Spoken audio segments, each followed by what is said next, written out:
Mereka mengira aku masih miskin sampai di acara reuni aku dihina dan dijadikan babu. Mereka tak tahu aku pemilik resto ini. Ku permalukan balik lalu ku tendang keluar mereka dari restoku. Assalamualaikum warahmatullahi wabarakatuh. Selamat datang di LA Stories. Di balik senyuman ada air mata yang tak terlihat.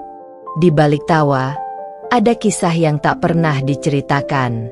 Ini adalah LA Stories, tempat di mana kisah nyata jadi pelajaran dan luka hati jadi kekuatan. Setiap cerita di sini bukan sekadar drama, tapi potongan hidup yang bisa jadi cermin untuk kita semua. Siapkan hatimu, karena apa yang kamu dengar bisa mengubah cara pandangmu selamanya. Ini bukan sekadar cerita. Ini adalah kenyataan yang belum tentu sanggup kamu jalani.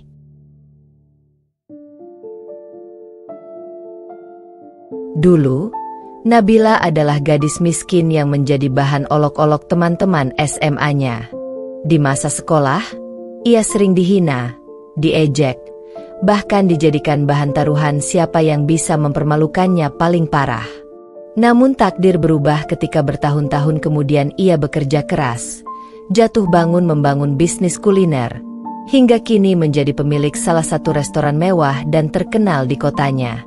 Namun, tanpa mereka tahu, reuni SMA diadakan di restorannya. Begitu Nabila datang, ia tidak mengungkap identitasnya. Ia malah pura-pura menjadi pelayan biasa, dan para mantan teman sekolahnya, termasuk para musuh lamanya, menghujat, memerintah, dan bahkan memperlakukannya layaknya babu. Hingga akhirnya, satu demi satu rencana Nabila untuk membalik keadaan mulai berjalan. Semua mata melihat saat ia mengungkapkan siapa dirinya sebenarnya. Harga diri mereka hancur di depan puluhan tamu. Cerita ini adalah kisah tentang balas dendam, harga diri, dan kepuasan manis melihat orang yang dulu merendahkan kini tak berkutik. Like jika kamu pernah diremehkan lalu bangkit membuktikan. Komen kalau kamu setuju bahwa balas dendam terbaik adalah dengan kesuksesan.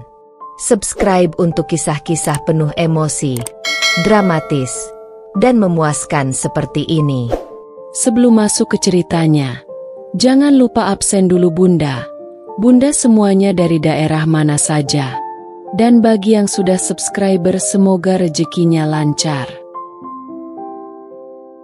Hujan sore itu menetes pelan di luar jendela mobilku, membasahi aspal yang memantulkan cahaya lampu jalan.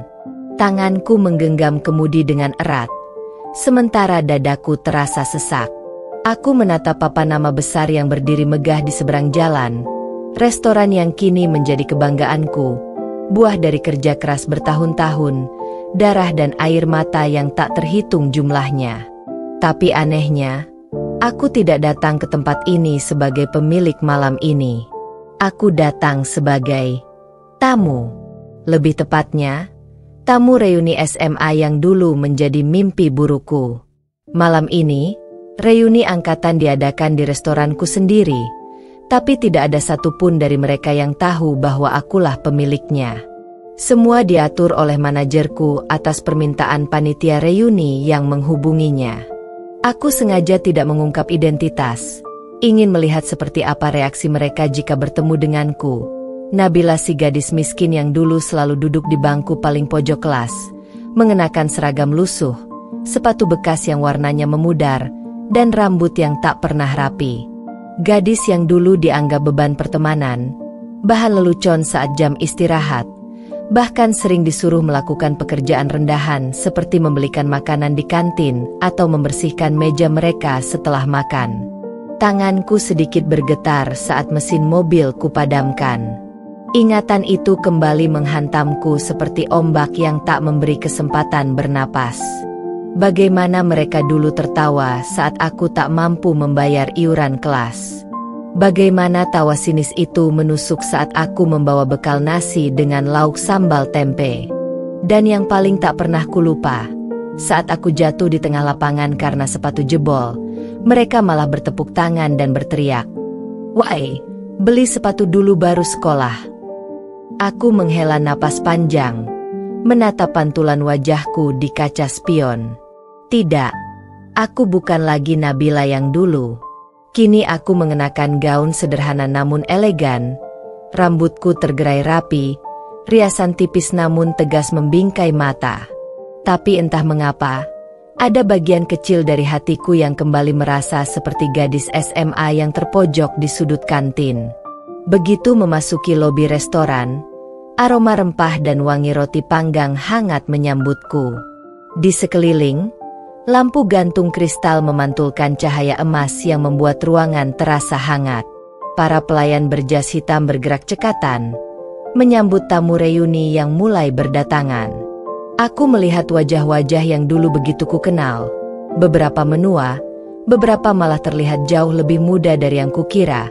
Tapi semuanya masih menyimpan ekspresi yang membuatku teringat pada masa lalu.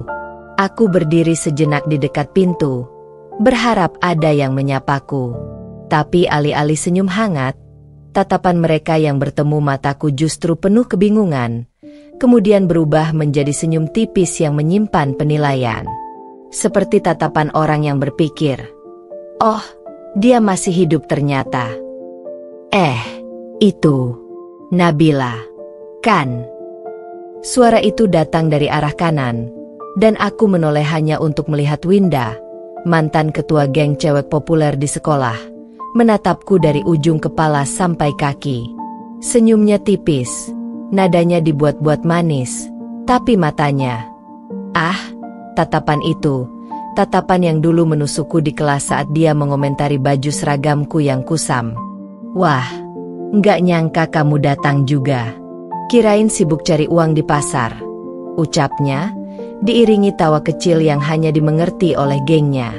Aku tersenyum tipis, mencoba menahan gelombang emosi yang mulai mendidih di dada. "Ya, kebetulan ada waktu," jawabku singkat. Beberapa yang lain mulai mengerumuni, bukan untuk memeluk atau menanyakan kabar dengan tulus, melainkan untuk melontarkan pertanyaan-pertanyaan yang diselipkan racun. "Sekarang kerja di mana? Masih jualan di pinggir jalan? Datang naik apa? Ojek online? Wih, bajunya bagus juga. Nyewa ya?" Pertanyaan-pertanyaan itu menusuk. Tapi aku hanya menatap mereka sambil tersenyum. Mereka belum tahu siapa yang sebenarnya berdiri di hadapan mereka. Di sela obrolan itu, panitia reuni yang terdiri dari mantan murid favorit memanggilku. "Bila, kamu duduk di sana ya, meja paling pojok." "Oh iya, nanti tolong ambilin minum sama beberapa camilan buat kita.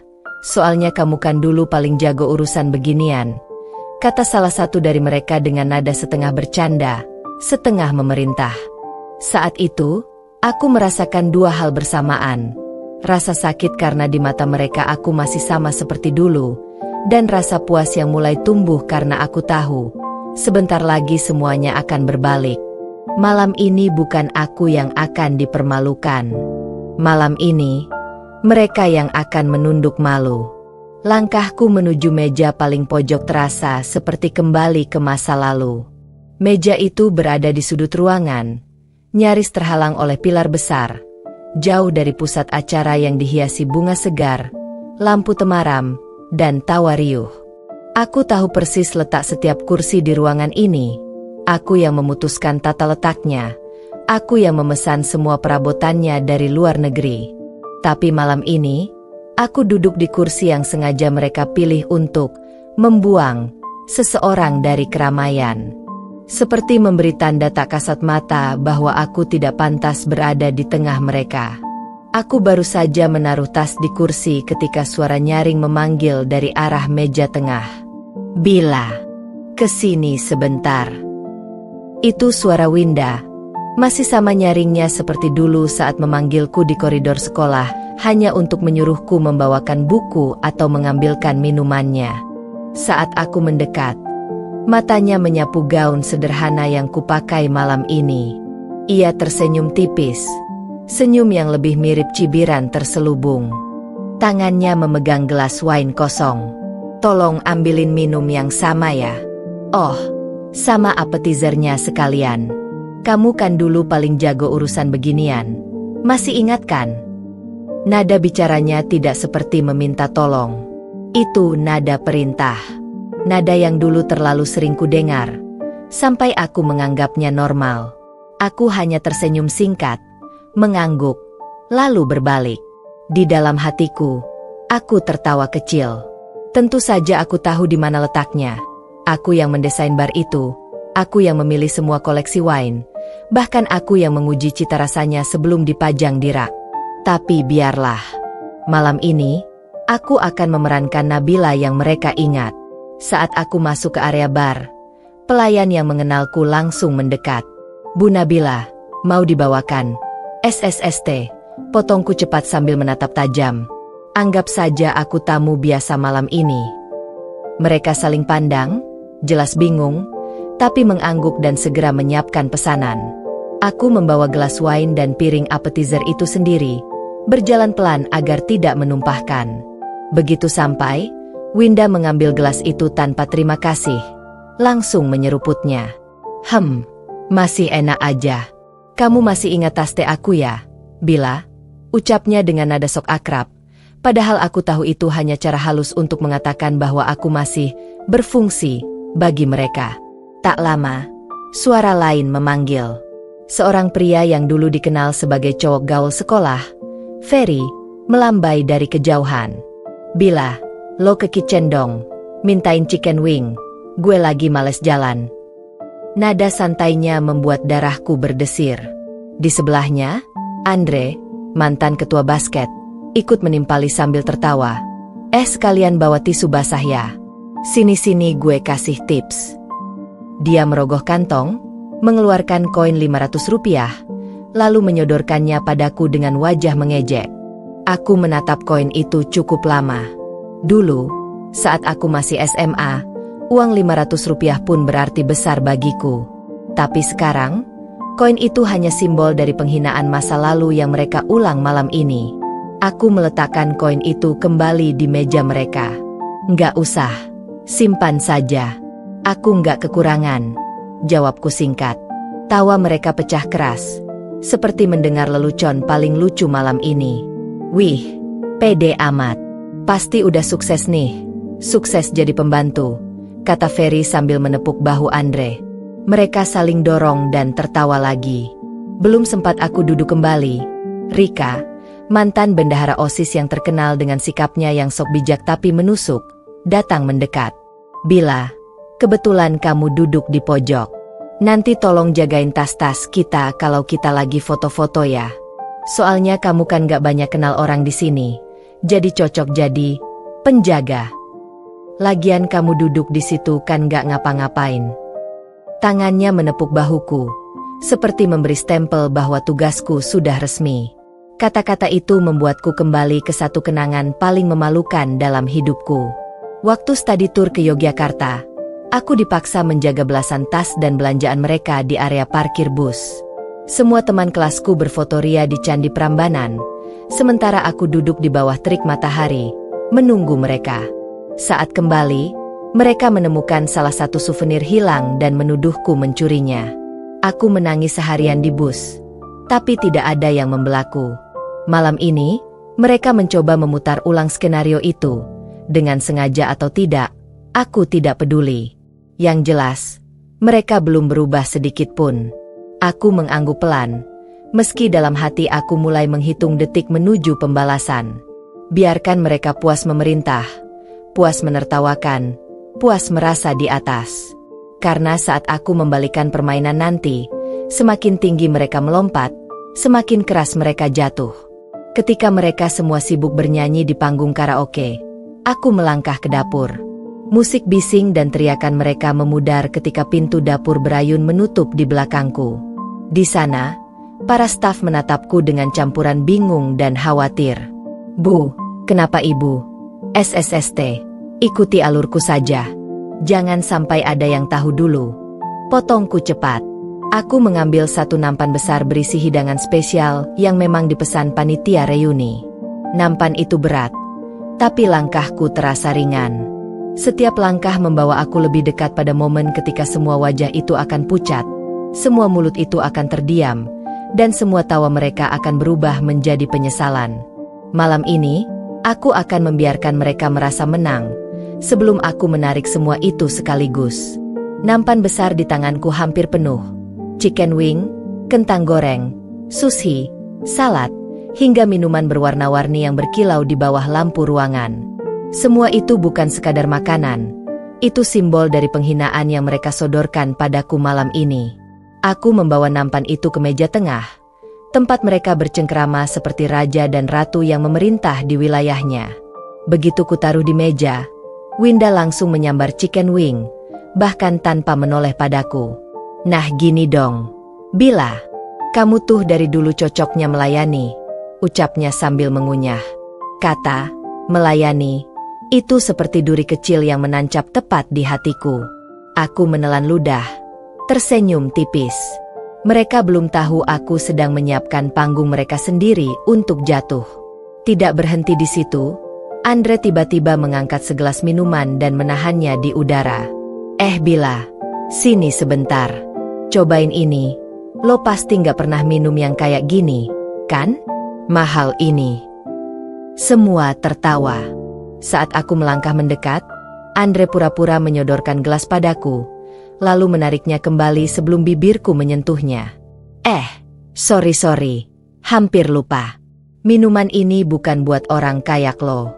Sayang kalau lidah lo yang nyentuh, katanya dengan nada rendah tapi cukup keras untuk membuat yang lain tertawa terbahak-bahak. Aku menahan napas. Bukan karena tersinggung saja, tapi karena aku mulai merasakan adrenalin yang memacu pikiranku. Semakin mereka mendorongku ke tepi jurang, semakin besar kepuasan yang akan kurasakan ketika aku menarik mereka jatuh bersamaku. Tak lama, Rika kembali mendekat sambil membawa beberapa tas tangan bermerek. Bila, jagain ini ya. Aku, Winda, sama anak-anak mau foto-foto. Nggak usah ikut, soalnya nanti aneh kalau kamu ada di foto kita. Entar auranya beda, katanya sambil menyodorkan tas-tas itu ke pelukanku. Aku menerimanya, merasakan beratnya bukan hanya di tangan, tapi juga di hati. Seolah aku kembali menjadi gadis SMA yang ditinggalkan sendirian menjaga barang di sudut kantin. Aku berdiri di pojok ruangan, memandangi mereka berpose di panggung, tertawa lepas, merangkul satu sama lain, seperti sekelompok manusia tanpa dosa yang merasa hidup ini selalu berpihak pada mereka. Sesekali, tatapan mereka melirik ke arahku, bukan tatapan bersalah, melainkan tatapan puas. Mereka menyukai posisi ini. Mereka senang melihatku di bawah mereka. Tiba-tiba, seorang panitia pria, Bayu, menghampiriku. Dulu dia adalah pengatur acara kelas, yang selalu merasa paling pintar mengatur orang. Bila, kayaknya ada meja yang kotor deh di belakang. Kamu tolong bersihin ya, biar nggak ganggu tamu lain.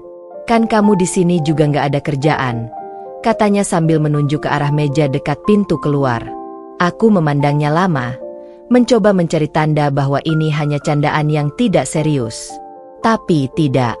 Matanya serius, bibirnya menyunggingkan senyum tipis. Aku meletakkan tas-tas itu di kursiku, berjalan ke meja yang ia maksud. Di sana hanya ada sedikit remah roti dan tumpahan minuman kecil. Aku mengambil tisu dan membersihkannya. Saat aku membungkuk, kudengar suara cekikikan dari belakang. Saat menoleh, kulihat Bayu bersama dua pria lain memandangku sambil berbisik-bisik, lalu pura-pura sibuk ketika mataku bertemu mereka. Perasaan lama mulai mengalir lagi. Rasa malu, marah, sakit hati, semuanya bercampur jadi satu. Tapi di balik semua itu, ada bara api yang menyala. Aku tahu, jika aku mau, aku bisa memanggil semua pelayan, memerintahkan mereka mengusir siapa saja yang menghinaku malam ini. Tapi itu terlalu mudah, terlalu cepat. Aku ingin mereka merasakan semua rasa yang pernah kutelan bertahun-tahun, perlahan, sedikit demi sedikit, hingga mereka sendiri yang memohon agar aku berhenti. Ketika aku kembali ke kursiku, mereka semua sudah duduk lagi, memanggilku sambil melambai. Bila, bantuin kita dong, tolong tuangin minum satu-satu. pinta Winda sambil menunjuk botol wine yang diletakkan di tengah meja. Aku menatap botol itu lama. Botol wine impor yang harganya bisa setara gaji sebulan pekerja kantoran. Botol yang aku sendiri yang memilihnya dari gudang distributor. Dan sekarang, aku diminta menuangkannya seperti pelayan di restoranku sendiri. Aku mengambil botol itu, mulai menuangkan satu persatu, tanpa sepatah kata pun. Senyumku tetap terpasang, tapi di dalam kepalaku, aku mulai menghitung. 1, 2, 3. Setiap gelas yang terisi adalah hitungan mundur menuju ledakan besar yang akan memporak-porandakan malam mereka. Mereka pikir malam ini milik mereka. Mereka pikir aku masih gadis miskin yang bisa mereka suruh sesuka hati. Mereka pikir semua ini hanya permainan kecil untuk mengulang masa lalu. Tapi mereka salah besar. Malam ini, permainan ini milikku. Dan aku akan memastikan mereka tidak akan pernah melupakannya seumur hidup mereka. Aku berdiri di samping meja mereka setelah menuangkan wine terakhir. Tanganku yang memegang botol tetap tenang. Tapi di dalam kepalaku roda rencana sudah berputar cepat. Jika aku membalas secara langsung, hasilnya akan singkat dan mudah terlupakan. Tapi kalau aku menanamkan rasa malu perlahan, seperti racun yang merayap tanpa mereka sadari, maka bekasnya akan tinggal selamanya. Aku melangkah ke bar, pura-pura mengambil napas dalam sejenak. Bartenderku, Adi, yang sudah bekerja denganku sejak awal berdirinya restoran, mendekat sambil menunduk sedikit. Bu, ini sudah keterlaluan. Kami bisa langsung. Aku memotongnya dengan lirikan tegas. Belum sekarang. Ikuti alurku. Aku ingin mereka yang menyerahkan lehernya sendiri ke tanganku. Adi menelan ludah, lalu mengangguk. Kembali ke meja, aku melihat Winda dan gengnya sibuk memotret makanan dan minuman, lalu mengunggahnya ke media sosial. Mereka memuji interior restoran, memuji pelayanan, memuji cita rasa, tanpa tahu bahwa pujian itu sebenarnya untukku. Ide itu langsung mengalir di kepalaku. Jika mereka memuji dengan tulus tanpa sadar siapa pemiliknya, maka ketika kebenaran terungkap, pukulannya akan 2 kali lipat lebih keras. Aku mendekat, tersenyum ramah seperti pelayan profesional. Kalau mau, saya bisa bawakan menu spesial yang tidak ada di daftar. Biasanya hanya untuk tamu tertentu, ucapku dengan nada sopan. Mata mereka langsung berbinar, seperti anak kecil yang dijanjikan permen. Wih, boleh tuh. Biar kita upload juga, kata Andre. Tapi gratis kan? Nggak lucu kalau bayar mahal-mahal, timpal Ferry sambil tertawa. Aku mengangguk, padahal dalam hati aku tahu, semua itu memang gratis malam ini, karena aku yang menanggung semua biaya untuk acara reuni ini sejak awal. Aku kembali ke dapur, meminta chef menyiapkan signature dish yang menjadi kebanggaan restoran, steak wagyu premium dengan saus rahasia. Pastikan platingnya luar biasa indah. Aku mau mereka jatuh cinta dulu sebelum aku cabut karpetnya, bisikku pada chef. Dia mengangguk, sedikit tersenyum paham. Saat aku membawa piring itu keluar, semua mata tertuju padanya. Winda langsung mengeluarkan ponselnya, memotret dari segala sudut, bahkan meminta aku memegang piringnya agar hasil foto lebih dramatis. Bila, fotoin kita dong sama makanannya, pintanya sambil mendorong ponsel ke tanganku. Aku menuruti, mengambil beberapa foto mereka yang memamerkan senyum palsu penuh kesombongan. Wah, rasanya enak banget, seru salah satu dari mereka setelah suapan pertama. Pantes aja restoran ini mahal, worth it sih, timpal yang lain. Kata-kata itu seperti musik di telingaku. Mereka memuji tanpa tahu bahwa pujian itu sebenarnya untuk orang yang baru saja mereka perintah-perintah layaknya babu. Tak lama kemudian, panitia mengumumkan sesi games. Permainan pertama, tebak fakta masa SMA. Semua peserta harus bergiliran maju dan menebak fakta tentang teman-teman lama. Saat namaku disebut, Winda mengambil mikrofon. Oke. Fakta tentang Nabila, dia dulu pernah. Dia berhenti sebentar, lalu tersenyum licik. Pernah ketahuan gak bayar uang kas selama 2 bulan karena katanya dompetnya hilang. Padahal, ketahuan jajan bakso. Tawa pecah di ruangan. Suara mereka menggema. Beberapa bahkan bertepuk tangan. Aku tersenyum kecil, menatap Winda dengan tatapan datar.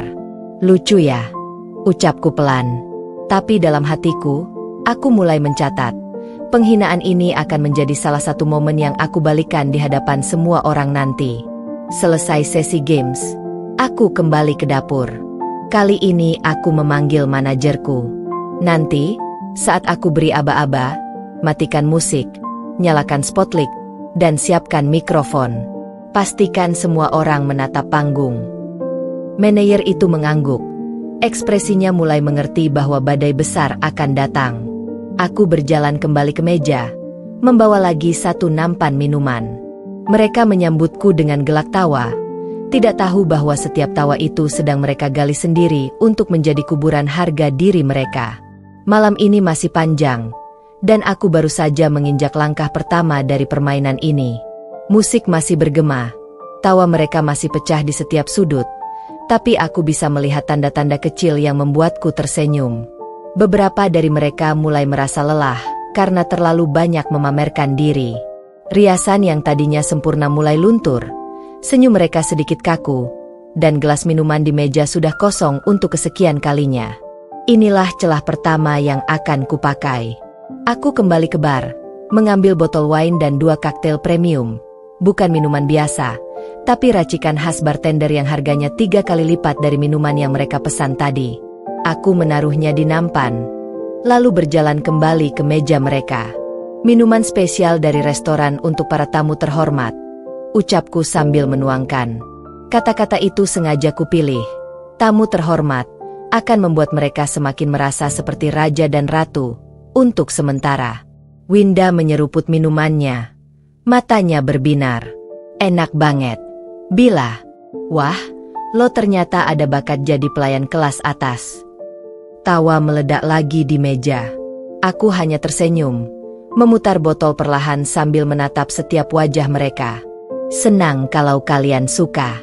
Ini minuman favorit pemilik restoran ini, kataku pelan, cukup untuk terdengar tapi tidak cukup jelas untuk mereka sadari sebagai petunjuk. Sementara mereka sibuk memuji rasa minuman, aku memberi kode pada Adi di bar. Dia mengangguk, lalu menyuruh pelayan lain menghapus salah satu menu populer dari daftar malam ini dengan alasan stok habis. Menu itu adalah sushi premium yang barusan mereka pamerkan di Instagram.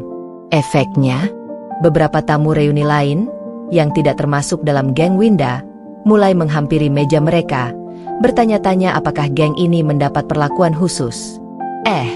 Lo kok udah dapat sushi premium? Katanya udah habis, tanya seorang tamu. Winda menegakkan badan, mencoba mempertahankan wajah superior. Ya, kan kita kenal sama pelayannya, jawabnya sambil melirikku. Aku tersenyum tipis, membiarkan tatapan tamu lain itu jatuh padaku. Dalam hati aku tahu, satu percikan kecil kecemburuan sudah mulai menyala di antara para tamu. Langkah berikutnya kulakukan di dapur. Aku meminta chef membuat 2 jenis hidangan baru yang sengaja belum pernah dipublikasikan. Satu porsinya kubawa ke meja geng Winda. Satu lagi kubawa ke meja tamu lain yang dulu menjadi korban olokan mereka di sekolah. Silakan dicoba, ini dari pemilik restoran, gratis. Ucapku pada tamu tersebut dengan suara cukup keras agar meja Winda mendengarnya. Aku melihat jelas bagaimana ekspresi mereka berubah. Winda melirik ke piring tamu itu, menyadari bahwa hidangan yang mereka dapatkan berbeda dan terlihat lebih mewah. Andre mencoba bercanda. Kok mereka dapat yang beda sih? Lo pilih kasih. Bila. Aku tersenyum ramah. Oh, itu memang khusus dari pemilik restoran, hanya untuk tamu yang beliau pilih sendiri. Aku berkata demikian sambil menatap tamu itu, lalu pergi tanpa menjelaskan lebih jauh. Dan disitulah aku melihatnya. Tatapan saling pandang penuh rasa ingin tahu, campuran heran dan sedikit tidak nyaman. Tak berhenti di situ, aku mulai memainkan timing. Setiap kali mereka memanggilku untuk meminta sesuatu, aku sengaja melayani meja lain dulu. Aku mendahulukan tamu yang duduk di sisi ruangan yang lebih jauh, lalu baru ke meja mereka dengan alasan sibuk. Awalnya mereka hanya saling menggerutu pelan, tapi lama-lama nada suara Winda mulai meninggi. "Bila, cepat dong. Kita udah nunggu lama." Aku menatapnya sebentar, lalu tersenyum manis. "Oh, maaf, Mbak. Banyak tamu malam ini. Saya harus pastikan semua dilayani dengan baik." Kalimat itu terdengar sopan, tapi cukup untuk menusuk sedikit ego mereka. Karena untuk pertama kalinya malam ini, mereka diperlakukan sama seperti tamu biasa, bukan istimewa. Aku melihat Bayu mencondongkan tubuh ke Winda, berbisik, "Kayaknya si Bila mulai songong deh." Winda mengerling ke arahku, matanya menyipit. Aku pura-pura tidak melihat, lalu kembali ke bar. Di sana, aku menyiapkan langkah terakhir untuk bab ini, Spot League. Aku memberi kode pada manajer untuk memindahkan salah satu lampu sorot agar diarahkan ke area meja mereka. Begitu lampu itu dinyalakan, geng Winda menjadi pusat perhatian seluruh ruangan. Awalnya mereka senang, melambaikan tangan seperti selebritas. Tapi kemudian, pelayan mulai datang ke meja mereka, bukan dengan hidangan, melainkan dengan tagihan palsu yang berisi nominal fantastis. "Ini apa maksudnya?" tanya Winda panik. Aku mendekat, tersenyum tipis. "Oh, maaf, itu salah kirim. Bukan untuk kalian. Tapi, lucu juga ya lihat reaksi kalian," ucapku sambil mengambil tagihan itu kembali. Tawa kecil terdengar dari meja tamu lain.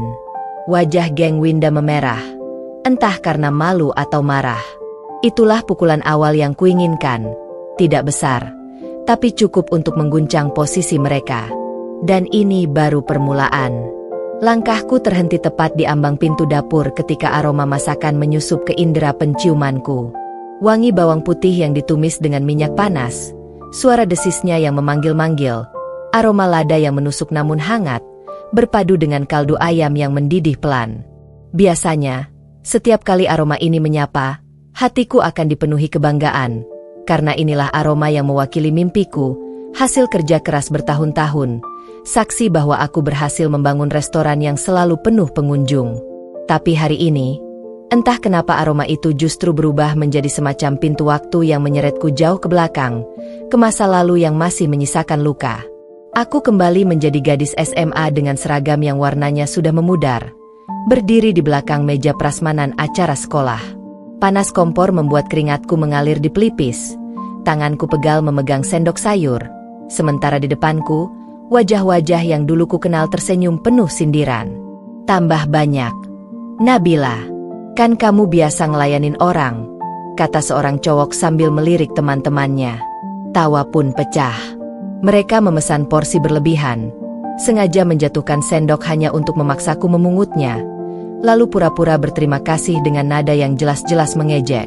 Satu demi satu kata mereka seperti duri yang menancap, bukan di telinga, tapi di hati. Sekarang, bertahun-tahun setelah itu, aku berdiri di dapur restoranku sendiri, mengenakan gaun hitam elegan dengan sepatu hak tipis. Aku adalah pemilik dari setiap kompor yang menyala, setiap panci yang mendidih, dan setiap aroma yang menguar ke udara. Tapi suara tawa dari area VIP memecah lamunanku. Tawa yang terlalu keras, terlalu familiar, dan terlalu menyakitkan untuk diabaikan. Aku mengenali nada suara itu bahkan jika aku sudah tulis sekalipun. Mira, si ratu geng SMA, perempuan yang paling senang merendahkanku dulu. Dan dari nada ucapannya, sepertinya dia sedang memimpin lagi sebuah pertunjukan kecil, dengan aku sebagai bahan leluconnya. Nanti kita panggil si Nabila, suruh dia fotoin kita. Kan cocok banget, udah terbiasa jadi babu." Tawa keras menyusul. Tawa yang tidak hanya terdengar, tapi terasa seperti tamparan di wajah. Staf yang berdiri di dekat pintu melirikku, seolah khawatir aku akan tersinggung. Aku hanya menarik napas panjang, menelan bulat-bulat rasa marah yang mulai menggelegak di dadaku. Aku sudah terlalu sering menghadapi orang seperti mereka, tapi hari ini berbeda. Aku tidak akan membiarkan ini berlalu tanpa balasan. Aku memanggil manajer restoranku, memintanya mengambil kamera Polaroid yang biasa dipakai untuk tamu VIP. Aku ingin memenuhi permintaan mereka, tapi bukan karena aku tunduk, melainkan karena aku ingin mereka merasa di atas, merasa menang, merasa bahwa masa lalu masih berlaku. Aku ingin membiarkan mereka terjebak di peran lama yang mereka pikir masih bisa mereka mainkan, sebelum aku merobek tirai itu tepat di hadapan semua mata yang ada di ruangan.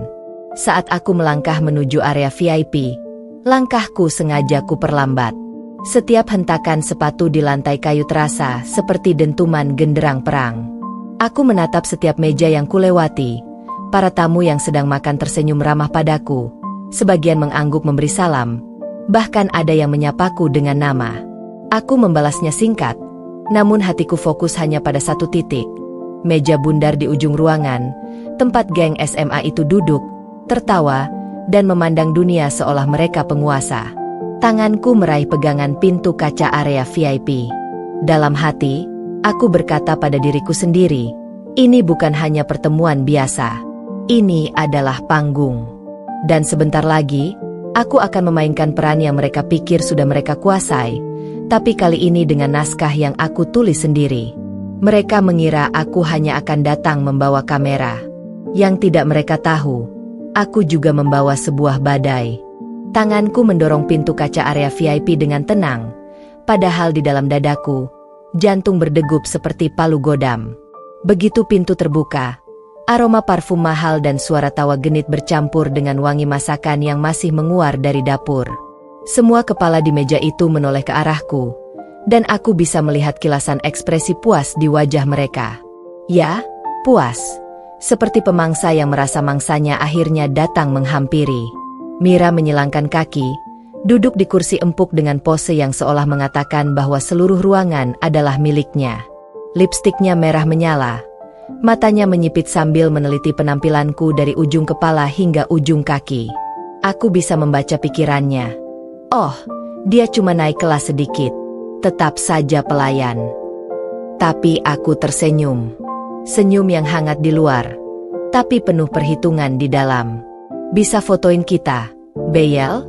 Tanyanya dengan nada yang dibuat manis, tapi aku tahu itu hanya gula di atas racun. Teman-temannya ikut tersenyum miring. Beberapa menahan tawa, seperti sedang menunggu adegan lucu. Dengan senang hati, jawabku sambil mengambil kamera Polaroid dari tangan manajer yang mengikutiku. Aku berjalan mengitari meja mereka, seolah memastikan pencahayaan terbaik, padahal sebenarnya aku mengukur setiap wajah, setiap gestur, setiap kebiasaan kecil yang dulu ku tahu dan masih mereka bawa hingga sekarang. Tangan kanan Mira menggenggam gelas wine, sementara tangan kirinya sibuk menepuk paha temannya, kebiasaan lamanya setiap kali merasa sedang jadi pusat perhatian. Sementara itu, Rio, satu-satunya laki-laki di meja itu, mantan ketua OSIS yang dulu paling sering mengataku, gadis dapur, sekarang duduk dengan perut membuncit, tertawa terlalu keras, mungkin untuk menutupi rasa insecure yang mulai tumbuh. Aku membidik kamera, tapi sebelum menekan tombol, aku berkata, coba kalian duduk lebih rapat, biar semua wajahnya kelihatan.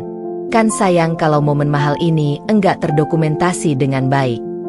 Kata, mahal, itu sengaja ku tekankan, dan aku melihat satu dua dari mereka saling melirik, mengira aku sedang memuji. Mereka tidak tahu bahwa kata itu akan menjadi peluru di babak berikutnya. Klik. Satu foto keluar. Aku mengibaskannya pelan, lalu menyerahkannya ke Mira. Cantik sekali, ucapku datar. Tapi sebelum mereka sempat mengomentari, aku menambahkan, oh ya, karena kalian tamu istimewa, nanti foto ini akan kami pajang di dinding kenangan restoran, di dekat pintu masuk. Biar semua orang bisa lihat. Sekilas, aku melihat Mira terperangah. Dia tidak suka berbagi sorotan dengan orang biasa, apalagi harus dipajang di tempat umum tanpa kendali. Enggak usah, Beyel, ini kan cuma main-main, katanya tergelak. Tapi aku pura-pura tidak mendengar. Aku menoleh ke manajer, memberi isyarat agar menyiapkan bingkai khusus. Semua ini hanya bagian awal. Setelah itu, aku menawarkan menu dengan bahasa yang manis tapi penuh jebakan. Mau saya rekomendasikan menu andalan kami? Paling laku, paling banyak dipesan tamu-tamu terkenal. Bahkan ada beberapa selebriti yang selalu minta menu ini setiap datang. Oh, dan tentu saja, harganya premium. Aku bisa melihat mata Rio sedikit melebar. Mungkin menghitung isi dompetnya. Mira menepuk meja. Boleh. Kita kan enggak masalah sama harga. Ya kan, guys? Tawa pun kembali pecah. Meski terdengar agak dipaksakan. Sambil mencatat pesanan mereka, aku mulai memutar otak untuk babak kedua. Makanan mereka akan disajikan dengan presentasi paling megah yang pernah dibuat tim dapurku. Piring porselen impor, potongan daging wagyu grade A, hiasan emas 24 karat di atas dessert. Bukan hanya untuk memuaskan lidah, tapi juga untuk memastikan nota tagihan nanti menjadi tamparan yang membekas. Aku ingin mereka menghabiskan malam ini dengan dua rasa yang tak akan terlupa. Manisnya makanan, dan pahitnya harga yang harus dibayar. Sebelum meninggalkan meja, aku membungkuk sedikit dan berkata pelan, nikmati malamnya. Ya, malam ini akan jadi momen yang kalian ceritakan bertahun-tahun ke depan. Mereka tertawa lagi, mengira aku sedang memuji. Tapi aku tahu, mereka tidak akan salah dengar. Dan nanti, kata-kataku akan kembali menghantui mereka. Aroma wangi makanan memenuhi ruangan VIP restoranku malam itu. Cahaya lampu gantung kristal memantulkan kilau keemasan di meja panjang yang penuh dengan hidangan. Udang saus padang yang masih mengepulkan uap panas. Gurami bakar dengan kulit yang garing. Iga bakar madu dengan lelehan glaze mengkilap. Hingga tumis kailan segar dengan bawang putih cincang yang harum menusuk hidung. Semua ditata sempurna. Hasil kerja tim dapur yang kupimpin sendiri. Di hari biasa, pemandangan seperti ini adalah sumber kebanggaan. Tapi malam ini, meja itu seperti panggung di mana aku sedang menguji kesabaran, menahan setiap detik godaan untuk membongkar siapa aku sebenarnya. Aku berdiri agak jauh, memegang buku catatan pesanan, menatap mereka dengan senyum tipis yang entah kenapa semakin lama semakin terasa menusuk di bibirku sendiri. Mereka duduk dengan santai di kursi empuk yang dilapisi kulit coklat tua. Tertawa. Mengunyah. Menggerakkan sendok dan garpu seakan dunia ini hanya milik mereka. Mira, yang duduk di tengah dan jelas merasa menjadi ratu di meja itu, melirikku lalu menjentikan jarinya. Suara jentikan itu memecah musik pelan yang mengalun di ruangan. Nabila, sini, ambilin saus. Cepat.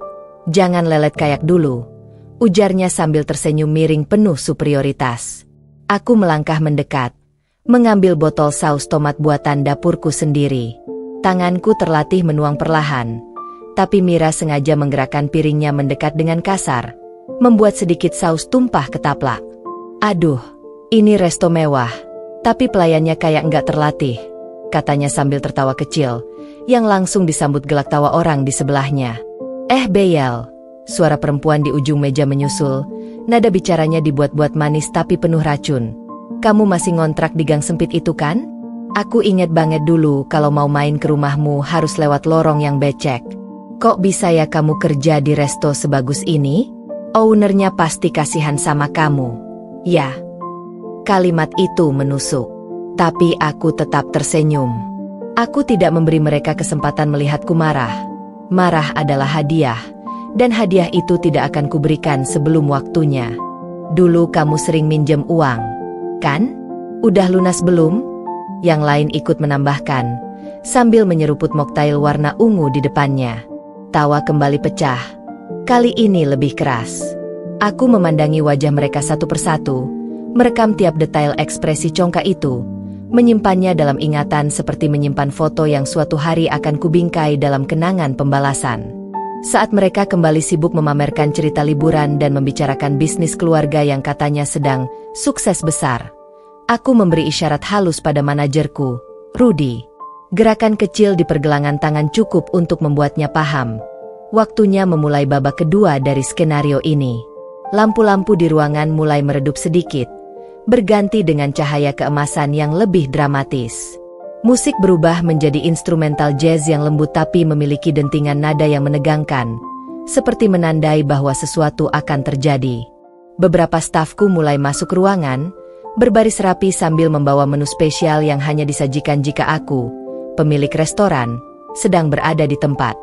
Mereka menaruhnya di meja kecil dekatku, menunggu instruksi. Para tamu itu masih belum sadar. Mereka terlalu sibuk membicarakan betapa Murahnya harga baju yang kupakai malam ini, sambil menatapku dari ujung kepala sampai kaki dengan pandangan merendahkan. Dalam hati aku berkata, tertawalah sekarang, karena sebentar lagi tawa kalian akan berubah jadi diam yang memalukan. Aku bisa merasakan detak jantungku meningkat, bukan karena gugup, tapi karena adrenalin pembalasan mulai mengalir deras. Medan perang ini sudah siap. Yang belum mereka sadari adalah, aku bukan pelayan di sini. Aku adalah dalang di balik semua ini. Dan sebentar lagi, aku akan menarik tali yang akan menjatuhkan topeng mereka. Suara dentingan gelas wine terdengar saat salah satu dari mereka bersulang. Mereka semua masih asyik bercanda, mengunyah iga bakar, seolah ruangan ini hanya milik mereka. Lampu-lampu gantung berkilau, tapi aku tahu sebentar lagi kilau itu akan memantul pada wajah mereka yang pucat karena malu. Aku berdiri di sudut ruangan, memperhatikan setiap detail. Cara Mira memiringkan kepala dengan sombong saat tertawa. Bagaimana lelaki di sebelahnya menepuk meja terlalu keras saat merasa lucu. Bahkan raut wajah salah satu perempuan yang pura-pura tak peduli padaku padahal matanya terus melirik meremehkan. Aku membiarkan detik-detik itu lewat, karena momen paling memuaskan adalah ketika seseorang tidak tahu mereka sudah berada di ujung tebing, menunggu dorongan terakhir. Aku memberi isyarat halus pada Rudy. 1 anggukan cukup. Musik instrumental lembut tiba-tiba berhenti. Keheningan sesaat menggantung di udara, membuat semua kepala menoleh. Lampu meredup, menyisakan cahaya sorot ke arah meja mereka. Selamat malam, para tamu terhormat. Suara Rudy mengalun dari mikrofon, tenang tapi penuh wibawa. Malam ini, kami akan memberikan apresiasi khusus kepada seseorang yang tanpa mereka sadari, adalah alasan kalian bisa menikmati jamuan ini. Aku melangkah maju. Tumit sepatuku menjejak lantai kayu dengan bunyi yang terdengar nyaring di keheningan itu. Langkah demi langkah membuat detak jantung mereka semakin cepat. Aku bisa melihatnya dari mata mereka yang mulai berubah bingung. Aku berdiri di ujung meja, memandang mereka satu persatu, lalu menatap Mira terakhir kali. Dia masih tersenyum meremehkan, belum sadar bahwa bumi di bawahnya mulai retak. Kenalin dong, ini pelayan yang tadi ngelayanin kita, ucapnya dengan nada mengejek, membuat beberapa orang terkekeh. Aku tersenyum tipis. Bukan. Aku bukan pelayan di sini, Mira. Ruangan hening. Semua mata menatapku. Aku, pemilik restoran ini. Seketika terdengar bisik-bisik. Ada yang menahan tawa gugup, ada yang terbelalak, ada yang mencoba mencari tanda kalau aku sedang bercanda. Mira tertawa kecil, tapi tawanya terdengar kaku. Lucu banget. Pemilik? Kalau iya, kenapa kamu mau ngeladenin meja kami? Aku menatapnya dalam-dalam, menahan setiap kata agar keluar perlahan namun menusuk. Karena aku ingin melihat dari dekat, bagaimana orang-orang yang pernah merendahkanku, sekarang duduk di kursiku, menikmati makan malam yang mereka pikir dibayar dengan uang mereka sendiri, padahal semua ini adalah dari tanganku, dari usahaku, dari keringat yang dulu kalian remehkan. Beberapa wajah mulai pucat. Lelaki di ujung meja mencoba mengalihkan dengan tertawa, tapi suaranya patah di tengah. Halah, ini restoran kamu? Buktinya mana? Rudy maju, menyerahkan berkas kepemilikan dan foto-foto lama yang tergantung di dinding pintu masuk. Foto aku memotong pita peresmian. Aku berdiri dengan chef internasional yang pernah bekerja sama denganku. Aku menerima penghargaan kuliner. Semua foto itu kini diproyeksikan ke layar besar di belakangku. Aku melihat satu persatu ekspresi berubah. Mata yang tadinya meremehkan kini menunduk. Bibir yang tadi sibuk mengolok-olok kini terkatup rapat. Mira menatap layar dengan wajah tegang. Tangannya meremas serbet di pangkuan. Dulu kalian tertawa melihatku bekerja serabutan. Kalian menyebutku tidak akan pernah sukses. Kalian menutup pintu ketika aku minta kesempatan. Tapi lihat sekarang, kalian makan di mejaku, dengan aturan mainku. Suaraku bergetar, bukan karena lemah, tapi karena menahan derasnya emosi yang akhirnya menemukan muaranya. Keheningan membungkam. Suara sendok yang jatuh dari tangan salah satu perempuan terdengar jelas. Beberapa tamu lain yang tidak terkait mulai menatap dari meja mereka. Bisik-bisik penuh rasa ingin tahu. Smartphone mulai diangkat. Rekaman dimulai. Ini bukan hanya jamuan lagi. Ini menjadi tontonan publik. Aku mundur satu langkah. Menatap mereka untuk terakhir kali. Malam ini, makanlah sepuasnya. Karena ini adalah terakhir kalinya kalian akan masuk restoranku, tanpa harus membayar harga yang sebenarnya, harga dari rasa malu kalian sendiri. Aku berbalik, meninggalkan mereka dalam sorotan lampu dan tatapan puluhan mata. Saat aku melangkah keluar ruangan, aku tahu, malam ini hanyalah awal. Suasana ruang VIP yang tadinya dipenuhi gelak tawa dan obrolan sok akrab itu seketika berubah menjadi senyap mematikan. Bahkan dentingan sendok mengenai piring yang tadi terdengar riuh kini terhenti, seakan semua orang di ruangan lupa cara bernapas. Mata mereka, mata-mata yang tadi memandangku dengan penuh cemooh dan superioritas, kini membulat, terbelalak, menatapku seperti sedang melihat hal yang tak mungkin terjadi. Mira, perempuan yang selama reuni ini paling banyak mengumbar ejekan, masih duduk di kursinya, tapi tubuhnya sedikit condong ke belakang seperti mencoba menjaga jarak. Tangannya yang tadi dengan santainya memegang gelas kini bergetar, dan bibirnya berusaha membentuk senyum tipis yang gagal menutupi ketegangan. Kamu bilang apa barusan? Pemilik resto ini? Maksud kamu bercanda, kan? Nada suaranya berusaha terdengar ringan, tapi getar di ujung kalimatnya mengkhianati rasa paniknya. Aku melangkah maju, pelan tapi pasti. Hak sepatuku beradu dengan lantai marmer mengeluarkan suara tak yang menggema di seluruh ruangan.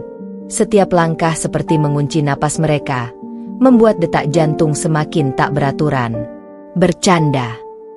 Aku mengulang kata itu sambil tersenyum miring. Tidak, Mira, aku tidak bercanda. Aku memang pemilik tempat ini. Aku yang membangun restoran ini dari nol. Aku yang memilih setiap detail dekorasinya. Aku yang menyusun menu yang kalian makan. Dan hari ini, aku berhenti tepat di depan meja mereka, menunduk sedikit, menatap Mira tepat di matanya. Kalian makan di tempatku sambil menghina aku. Salah satu pria di meja mereka, Andi, yang dulu sering memanggilku pembawa sial, berdeham gugup. Bebel, kita cuma bercanda. Namanya juga reuni. Lepas rindu. Aku menatapnya lama. Tatapanku dingin. Lepas rindu? Kalian memanggilku babu. Kalian menyuruh aku menuang minum. Kalian membicarakan masa laluku dengan nada merendahkan. Dan kalian menyebut itu lepas rindu? Kalau ini cara kalian merindukan seseorang, aku bersyukur tidak pernah kalian rindukan. Suara lirih beberapa orang terdengar di sudut ruangan. Bisik-bisik yang jelas mencoba menebak-nebak seberapa serius situasi ini. Aku melirik ke arah pintu dan memberi isyarat halus pada stafku. 2 orang security tegap masuk, berdiri di sisi kanan dan kiri pintu dengan wajah tanpa ekspresi, seperti tembok besar yang siap menghalangi siapapun keluar tanpa izinku. Beberapa wajah mulai memucat. Mira mencoba tertawa, tapi terdengar kering. Kita kan teman lama. BIL. Masa gara-gara bercanda sedikit, kamu marah besar? Kamu kan udah sukses sekarang, mestinya nggak baper. Aku membalikkan badanku sedikit, membelakangi mereka sejenak, lalu berbalik cepat sambil menatap mereka satu persatu. Sukses bukan berarti aku melupakan luka. Sukses bukan berarti aku memaafkan penghinaan. Dan sukses bukan berarti kalian boleh seenaknya menginjak harga diriku di tempatku sendiri. Andi menelan ludah keras-keras. Tapi, kita kan udah lama nggak ketemu. Aku mendekat, berdiri di antara meja dan kursi mereka, membuat mereka tak punya ruang untuk bergerak. Justru karena lama nggak ketemu, aku berharap kalian berubah. Tapi ternyata, kalian tetap sama, sombong, merendahkan orang lain, menganggap diri paling tinggi. Hari ini, aku yang memutuskan apakah kalian boleh tetap duduk di kursi ini atau kalian akan aku seret keluar dari restoran ini. Di luar, aku bisa melihat beberapa staf berkumpul di dekat pintu kaca. Pura-pura sibuk tapi jelas ingin menyaksikan adegan ini. Mereka tahu betul siapa yang menjadi tokoh utama hari ini. Dan bukan Mira atau gengnya, tapi aku. Detik itu aku sadar, momen ini akan jadi cerita yang beredar di seluruh lingkaran sosial mereka. Bukan tentang betapa mewahnya restoran ini, tapi tentang bagaimana mereka diusir secara memalukan dari tempat yang mereka kira hanya restoran biasa, yang ternyata milikku. Dan aku berniat memastikan luka di ego mereka akan bertahan lebih lama daripada rasa kenyang di perut mereka. Begitu aku berdiri di hadapan meja itu, udara di ruangan terasa berat. Semua orang seakan lupa bernapas. Aku tidak terburu-buru berbicara, membiarkan detik-detik hening itu menggerogoti saraf mereka. Mira mencoba tersenyum, tapi jelas terlihat giginya bergemeletuk menahan gugup. Bila, kita kan cuma, suaranya tercekat, mencoba merangkai kalimat yang bisa menyelamatkan dirinya, tapi aku langsung memotong. Cukup, suaraku tegas, membuat beberapa gelas di meja mereka bergetar. Kalian pikir aku akan duduk diam saat harga diriku diinjak? Kalian pikir aku akan menelan semua hinaan itu tanpa balas? Tidak. Hari ini kalian belajar bahwa orang yang kalian remehkan bisa menjadi orang yang memutuskan apakah kalian layak ada di sini atau tidak. Aku mengangkat tangan, memberi isyarat pada security. Dua pria berbadan besar mendekat ke meja mereka. Wajah para mantan teman sekolah itu pucat pasi. Beberapa bahkan mulai membereskan tas dan ponsel mereka secara spontan, seperti insting bertahan hidup. Mira mencoba berdiri, tapi aku menatapnya dingin. Duduk. Ia menuruti, bukan karena hormat, tapi karena takut. Aku akan membuat ini jelas, kataku, menunduk sedikit agar suara lebih menekan. Kalian semua telah membuat pemilik restoran ini, yang kalian kira pelayan hina, mengangkat nampan untuk kalian. Kalian menghinaku, menjadikanku bahan olok-olokan di tempat yang aku bangun dengan darah, keringat, dan air mata. Itu tidak akan dibiarkan berlalu. Salah satu pria di meja itu memberanikan diri berbicara. Bila, kita bayar makanan ini, kan? Jadi. Bayar? Aku menyeringai, tapi senyumku penuh ancaman. Uang kalian tidak ada nilainya di sini. Yang akan kalian bayar adalah harga diri kalian, di depan semua orang. Aku memberi isyarat, dan salah satu stafku membuka pintu besar yang menghubungkan ruangan VIP ini dengan hall utama restoran. Ruangan yang tadi hening kini terhubung dengan area penuh tamu. Semua kepala menoleh. Penasaran. Aku melangkah ke tengah, menunjuk ke arah mereka. Para tamu sekalian, suaraku lantang, memecah riuh rendah suara makan malam. Inilah rombongan yang hari ini menghinaku, menganggap aku babu, meremehkan masa laluku, padahal aku adalah pemilik restoran ini. Mereka duduk di sini, makan dengan rakus, sambil menatapku seperti aku tidak pantas ada di hadapan mereka. Hari ini, mereka akan pergi. Tidak terhormat, tidak dengan kepala tegak. Sorak-sorai kecil mulai terdengar dari beberapa meja.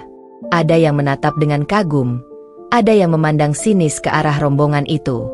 Mira semakin gelisah, wajahnya memerah, lalu pucat. Bila, jangan begini, ini memalukan, ucapnya nyaris berbisik.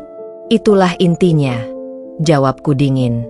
Security mendekat, dan aku memberi aba-aba. Mereka mengangkat kursi Mira sedikit menjauh dari meja, memaksanya berdiri. Beberapa anggota rombongan lain ikut dituntun keluar. Suara kursi diseret, piring berderak, dan langkah kaki mereka yang terburu-buru terdengar jelas. Tawa sinis mulai terdengar dari tamu lain, membuat mereka berjalan lebih cepat menunduk, seakan ingin menghilang dari pandangan dunia. Saat mereka melewati pintu keluar restoran, aku berdiri tegak di belakang mereka dan berkata lantang, "Lain kali, sebelum kalian meremehkan seseorang, pastikan kalian tahu siapa dia sebenarnya.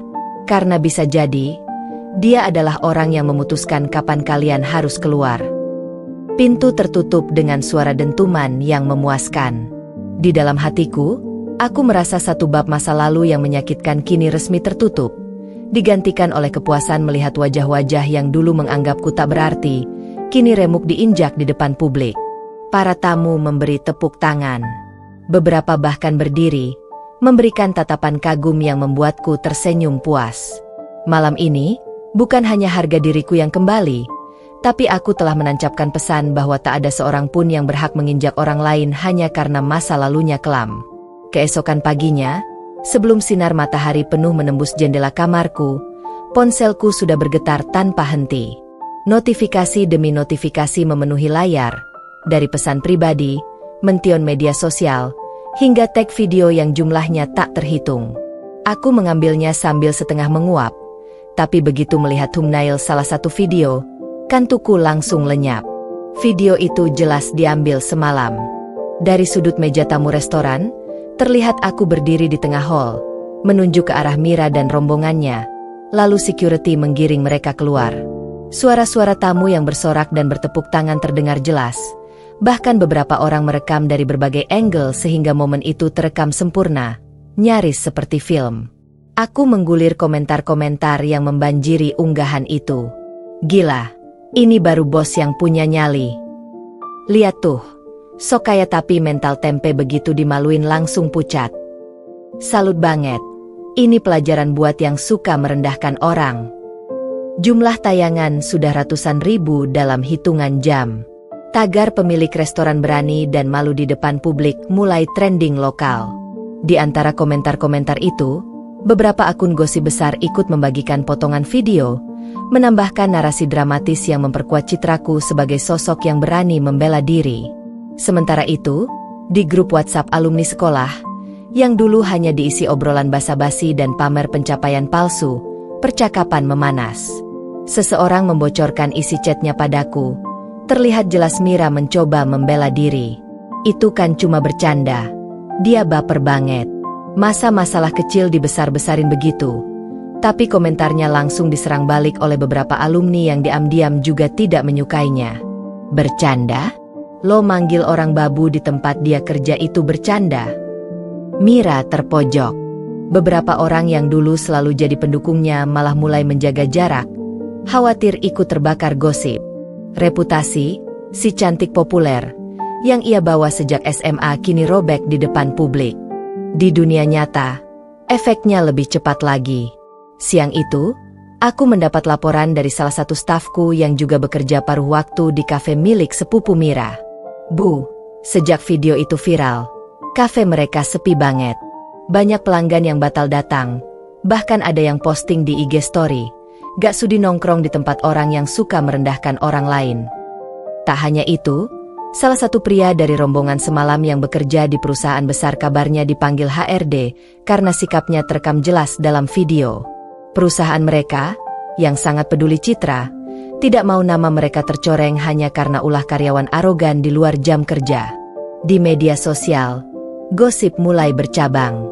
Ada yang membongkar foto-foto lama Mira saat SMA, memperlihatkan kebiasaannya merendahkan teman sekelas. Ada yang membagikan cerita bahwa ini bukan pertama kali rombongan itu bersikap kasar di tempat umum. Setiap unggahan menambah bara api, membuat reputasi mereka semakin hancur. Sore harinya, aku duduk di ruang kantorku, menatap layar laptop yang penuh tab berita online. Salah satu portal menulis, pemilik restoran mewah usir tamu di depan publik, netizen layak dapat penghargaan keberanian. Disertai foto diriku yang sedang berdiri tegas di tengah hall. Rasanya aneh. Dulu aku dianggap tidak berguna oleh orang-orang itu. Kini namaku justru dibicarakan dengan rasa kagum. Namun, bagi Mira, ini awal dari neraka. Dari informasi yang aku dapat, ia bahkan tidak berani keluar rumah selama 2 hari penuh. Ibunya sampai memanggilnya egois karena membuat keluarga ikut jadi bahan pembicaraan tetangga. Ayahnya yang dikenal sebagai pengusaha lokal merasa malu besar, apalagi beberapa koleganya ikut menyinggung soal kejadian itu dalam pertemuan bisnis. Malam itu, sebelum tidur, aku membuka kembali video kejadian semalam. Aku memperhatikan ekspresi mereka ketika security menggiring keluar, wajah pucat, bibir gemetar, dan mata yang menunduk tajam. Itu bukan sekadar rasa malu biasa. Itu adalah penghancuran harga diri yang dalam. Dan aku tahu, sekali reputasi seseorang hancur di mata publik, butuh waktu bertahun-tahun untuk membangunnya kembali, jika mereka mampu. Aku mematikan lampu kamar dengan perasaan puas yang sulit diungkapkan. Balas dendamku belum selesai, tapi ini sudah menjadi pukulan pertama yang sempurna. Dan aku belum berniat berhenti di sini. Suasana restoran yang tadi ramai dengan suara tawa dan denting gelas kini berubah tegang. Para tamu yang sedang makan mulai memperlambat sendok mereka. Sebagian bahkan menahan napas, memperhatikan keributan di meja VIP tempat geng Mira duduk. Lampu gantung kristal berkilau memantulkan cahaya ke wajah-wajah mereka yang kini pucat, tapi masih berusaha terlihat angkuh. Mira menatapku dengan tatapan meremehkan, bibirnya tersungging tipis, seperti berusaha menunjukkan bahwa aku hanyalah pengganggu yang tak layak berdiri di hadapannya. Aku bilang tadi, kan? Sini cepat bersihkan meja ini. Jangan banyak gaya, ucap Mira sambil mendorong piring kotor ke arahku dengan sengaja, hingga saus tumpah ke taplak putih. Gelak tawa beberapa temannya pecah, tapi terdengar gugup, seolah mereka sendiri mulai sadar sesuatu tak beres. Aku menatap mereka satu persatu. Tatapanku tajam, dingin, dan penuh perhitungan. Aku sengaja tidak langsung membalas ucapan itu, hanya mengambil napas panjang, membiarkan keheningan yang mencekam menyelimuti meja itu. Kalian benar-benar tidak berubah, ya? Suaraku tenang, nyaris berbisik, tapi cukup untuk membuat mereka semua menoleh dan menelan ludah. Salah satu dari mereka, Winda, yang dulu terkenal paling cerewet saat menghina orang, berdecak. Duh, Nabila, udah lama nggak ketemu. Ternyata masih aja hidup susah. Kerja jadi pelayan di sini, ya? Pantas waktu masuk tadi bajunya kayak. Ya gitu deh. Kesian. Kata-kata itu seperti duri yang menusuk balik ke masa lalu. Seketika kilas balik menghantam pikiranku, saat aku duduk di bangku belakang kelas SMA, sendirian, mendengar mereka tertawa melihat bekal nasi garamku.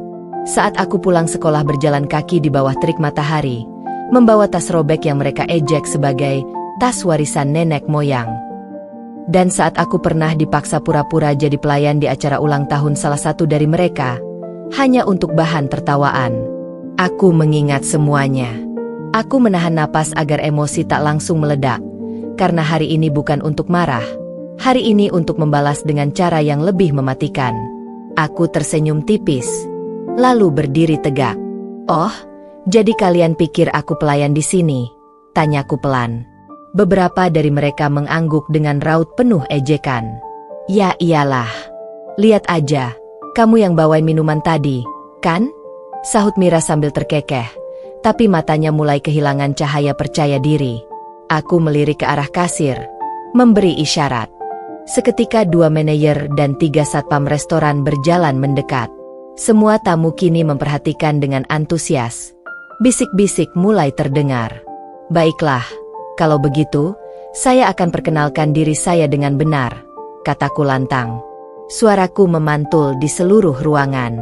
Nama saya Nabila, dan saya pemilik restoran ini. Kursi-kursi bergeser. Beberapa tamu menutup mulut mereka karena terkejut. Di meja Mira, wajah mereka membeku, tak ada lagi tawa. Mira mencoba tertawa kecil, tapi terdengar kaku. Jangan bercanda, Beyal. Pemilik restoran ini tuh orang kaya, bukan kayak kamu. Aku mengangkat alis. Kamu pikir aku bercanda? Coba tanya manajer di sini, atau cek akta usaha yang terpampang di lobi depan. Manajerku segera mengangguk. Benar, Bu Nabila adalah pemilik resmi restoran ini. Gelombang keterkejutan menyapu ruangan. Para tamu kini menatap mereka dengan tatapan yang berubah, dari penasaran menjadi sinis. Aku menunduk sedikit, menatap Mira dan kawan-kawannya dari atas bahu. Sekarang, tentang perlakuan kalian padaku tadi. Kalian pikir bisa memperlakukan pemilik restoran ini seperti babu? Aku memberi isyarat, dan pelayan datang membawa bil yang panjangnya hampir seperti gulungan kain. Ini semua pesanan kalian tadi, plus seluruh minuman dan makanan yang kalian minta ekstra. Totalnya 15 juta. Apa? Seru Mira, berdiri setengah berteriak. Wajahnya merah, suaranya bergetar antara marah dan panik. Ya, Dan karena kalian sudah bersikap seenaknya, kalian wajib membayar sekarang. Kalau tidak, aku melirik ke satpam yang sudah melangkah maju, berdiri kokoh seperti tembok. Kami akan mengeluarkan kalian dengan cara yang tidak akan pernah kalian lupakan. Sorak kecil terdengar dari beberapa tamu yang tampaknya menikmati tontonan ini. Salah satu temanku yang diam-diam duduk di meja lain bahkan menepuk tangan. Winda mencoba bicara. Tapi kita kan teman SMA. Aku mendekat, menatapnya tajam. Teman? Teman tidak memperlakukan temannya seperti sampah. Kalian tidak pernah menjadi teman. Kalian cuma penindas yang haus merasa lebih baik dari orang lain. Sekarang, rasa lebih itu sudah hilang, kan? Mira menunduk. Rahangnya mengeras. Tangannya gemetar saat merogoh dompet, mengeluarkan beberapa kartu, dan dengan wajah yang memucat membayar seluruh tagihan. Setelah selesai, aku memberi isyarat lagi. Satpam membuka pintu, dan aku berkata lantang, "Sekarang, keluar dari restoran saya, dan jangan pernah menginjakan kaki di sini lagi." Mereka berjalan keluar dengan kepala tertunduk, disoraki oleh tatapan penuh penilaian dari semua orang. Begitu pintu tertutup, suasana restoran kembali tenang, tapi di sudut hatiku, badai balas dendam yang selama ini kusimpan akhirnya reda. Udara malam di luar restoran terasa dingin menusuk, namun wajah-wajah geng Mira yang merah pada membuat mereka tampak seperti mendidih. Lampu neon dari papan nama restoran memantulkan cahaya tajam ke mata mereka yang berair karena marah sekaligus malu. Orang-orang yang kebetulan lewat memperlambat langkah, menatap mereka seperti sedang menyaksikan tontonan gratis. Sebagian bahkan diam-diam mengangkat ponsel, merekam setiap detik drama ini. Mira menoleh ke kanan-kiri, mencoba mencari celah untuk kabur dari tatapan tajam, tapi langkahnya terasa berat seperti kaki diikat rantai. "Sudah, ayo pergi," seru Dina. Suaranya bergetar di antara rasa malu dan panik. Namun, setiap langkah yang mereka ambil terasa seperti paku yang dipalu ke peti mati harga diri mereka. Dari dalam restoran, Nabila berdiri tegak di balik kaca, menatap punggung mereka dengan tatapan datar, nyaris tanpa ekspresi. Tapi di balik mata itu, ada kepuasan yang sulit disembunyikan. Ia tidak perlu berteriak, tidak perlu menghina dengan kata-kata kasar. Semua yang terjadi barusan sudah cukup menjadi pengumuman kepada seluruh kota. Dialah yang menang. Ponsel Nabila bergetar. Sebuah notifikasi masuk dari akun Instagram resmi restorannya. Foto geng Mira yang diusir oleh security sudah beredar di story pengunjung, lengkap dengan caption pedas. "Ternyata begini wajah orang yang dulu menghina pelayan. Ketahuan pelayannya pemilik resto ini. Karma itu cepat. Bestie." Komentar membanjir. Sebagian besar dari orang-orang yang pernah menjadi saksi masa lalu Nabila. "Ingat gak dulu pas kamu di SMA nyiram minuman ke dia?" Tulis satu akun. "Puas banget lihat muka kalian sekarang." Tulis yang lain. Mira membaca komentar-komentar itu sambil menggigit bibir. Tangannya mengepal sampai buku jarinya memutih. Suara tawa pengunjung dari dalam restoran merembes keluar lewat pintu yang terbuka sebentar saat pelayan masuk keluar, menusuk telinganya seperti ejekan langsung. Dina mencoba menenangkan Mira, tapi suaranya lemah. "Udahlah, kita lupakan aja." "Lupakan?" Mira berbalik menatapnya dengan mata membara. "Kamu pikir aku akan diam setelah ini?" Tapi kata-katanya terdengar kosong, karena ia tahu tak ada yang bisa diubah. Semua sudah terlanjur terekam, tersebar, dan menjadi bahan pembicaraan seisi kota. Sementara itu, Nabila kembali duduk di meja VIP-nya. Tangannya mengelus permukaan meja kayu mahoni yang mengkilap, seolah sedang menyentuh simbol pencapaiannya sendiri. Ia teringat malam-malam panjang saat ia harus mencuci piring di dapur orang demi mengumpulkan modal, teringat ejekan bahwa ia hanya akan jadi babu seumur hidup. Kini, ia melihat musuh-musuh lamanya berjalan terseok di luar, seperti bayangan masa lalu yang tak lagi mampu menyentuhnya. Ia tersenyum tipis. Tidak puas, tapi cukup. Untuk malam ini, ia sudah memenangkan babak besar dalam hidupnya. Namun di hatinya, ada bisikan halus, permainan ini belum selesai. Dan ia tahu, babak berikutnya akan jauh lebih menghancurkan bagi mereka. Suasana di restoran sudah kembali normal setelah insiden pengusiran itu, tetapi rupanya geng Mira belum menyerah. Mereka keluar dengan wajah merah padam dan genggaman tangan yang mengepal, seolah menahan amarah yang mendidih di dalam dada. Malam itu, di luar sana, Mira duduk di mobilnya sambil memegang ponselnya erat-erat. Jemarinya bergerak cepat, mengetik sesuatu di grup WhatsApp alumni dan beberapa akun media sosial yang mereka gunakan untuk bergosip. Kalian tahu Nabila? Dia pura-pura kaya, padahal uangnya hasil dari suaminya yang dia rebut dari orang lain. Restorannya itu bukan punya dia, cuma numpang nama, tulis Mira dengan nada provokatif. Tak butuh waktu lama, fitnah itu mulai menyebar. Beberapa akun gosip lokal mulai memuatnya di story dan feed mereka. Komentar pun bermunculan. Ada yang percaya, ada yang mempertanyakan, dan ada pula yang langsung mencari-cari bukti. Sementara itu, Nabila sedang duduk di ruang kantor restorannya, memeriksa laporan keuangan. Ponselnya bergetar beberapa kali, notifikasi masuk dari teman-temannya yang mengirimkan screenshot postingan tersebut. Sekilas, dada Nabila terasa sesak. Ia teringat masa-masa dulu, ketika gosip murahan seperti ini mampu menghancurkan harga dirinya dan membuatnya menangis berhari-hari. Namun kali ini, dia tersenyum miring. Kalau mereka pikir aku akan jatuh karena ini, mereka salah besar, gumamnya lirih. Nabila tahu betul bahwa dalam dunia bisnis, reputasi adalah segalanya. Tapi dia juga tahu, dalam dunia digital, kebenaran yang solid akan selalu menang melawan kebohongan. Ia membuka laptopnya, mengakses folder dokumen legal restoran yang sudah lama ia simpan. Sertifikat kepemilikan, lisensi usaha, hingga foto-foto perjalanan membangun restoran dari nol tersimpan rapi. Nabila menghubungi tim humasnya. Sebarkan ini besok pagi. Aku mau semua orang tahu siapa yang sebenarnya berdiri di balik resto ini.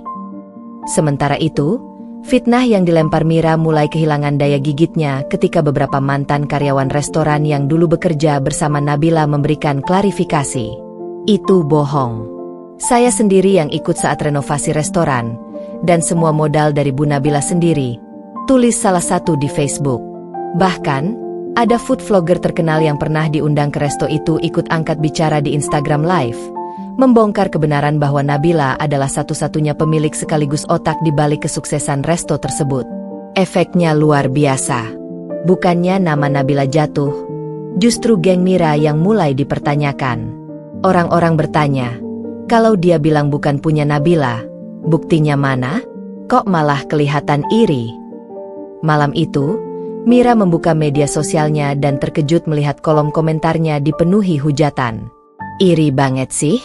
Kasian banget hidup lu. Kebanyakan sirik. Gosip murahan banget. Enggak malu? Maluin alumni sekolah.